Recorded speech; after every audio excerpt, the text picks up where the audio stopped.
നമസ്കാരം, ദേശസ്നേഹി ചാനലിലേക്ക് സ്വാഗതം. ആലപ്പുഴ ജില്ലയിലെ ടൗൺഷിപ്പിൽ ഉള്ള ആലപ്പുഴയിലെ ഏറ്റവും വലിയ സ്റ്റേഡിയമാണ് EMS സ്റ്റേഡിയം. ഈ സ്റ്റേഡിയത്തിൻ്റെ ഉള്ളിലേക്കാണ് നമ്മൾ കടക്കുന്നത്. ഇതിൻ്റെ ഉള്ളിലെ അവസ്ഥ ഇതാണ്. മുഴുവൻ കാട് പിടിച്ച് കിടക്കുന്ന ഇതിൽ ബിലീവേഴ്സ് ചർച്ചിൻ്റെ ഒരു മെഡിക്കൽ സെൻ്റർ ഇവിടെ വർക്ക് ചെയ്യുന്നുണ്ട്. അതിനേക്കാളുപരി നിങ്ങൾ കാണേണ്ട ഒരു കാഴ്ച ഇവിടെയാണ്. ഈ കാണുന്നത് ഡിപ്പാർട്ട്മെൻറ്റ് ഓഫ് ഹെൽത്തിൻ്റെ മൊബൈൽ RT-PCR ലാബാണ്. എത്ര ലക്ഷം രൂപയുടെ മുതലാണ് ഈ കിടന്ന് തുരുമ്പെടുത്ത് നശിക്കുന്നത്. ഇവിടെ കാണുന്ന ഈ കാഴ്ച ഒന്നല്ല. EMS സ്റ്റേഡിയത്തിൻ്റെ കോമ്പൗണ്ടിൽ തന്നെ 2 വണ്ടികളാണ് ഇതേപോലെ ദ്രവിച്ചു കൊണ്ടിരിക്കുന്നത്.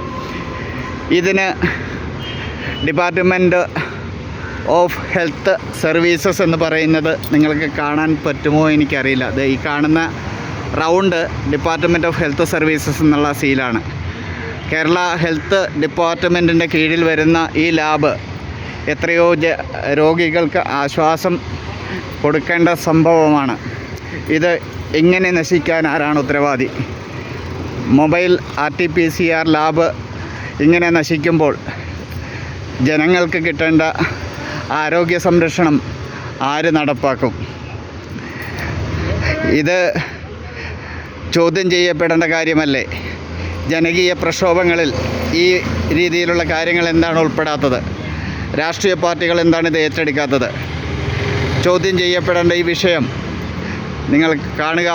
വീണ്ടും ഈ വണ്ടിയിലും ഞാൻ ആ സീൽ കുറച്ചുകൂടെ തെളിഞ്ഞ് കാണാം എന്നുള്ളത് കൊണ്ട് ഇത് കാണിക്കുന്നു.